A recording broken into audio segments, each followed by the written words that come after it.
If you want to make money through your content, you got to start thinking about it like it's a plant, not this kind of plant.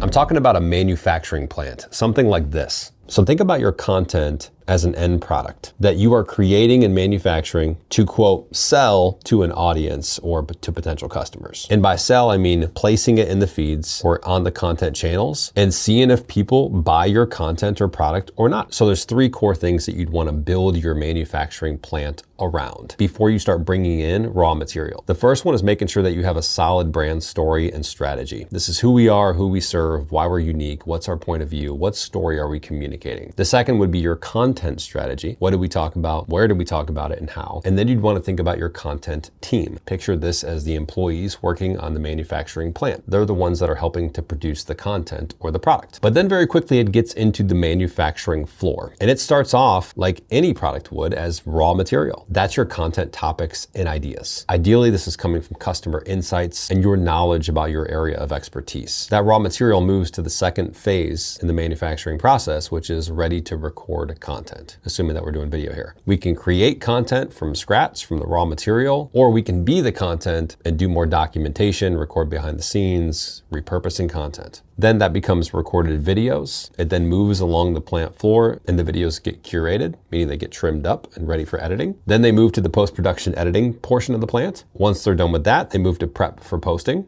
where they'll have the final copywriting, hashtags, thumbnails, whatever else needs to be on there. And then it gets posted and distributed just like a product would from a manufacturing plant. And then the only question, again, you got to ask yourself is, are people buying the product? And if they are, great. Let's do more of it. Let's increase the value of it. And if it's not, we got to go back to this process because somewhere along the lines in this plant, there's something that's broken or missing.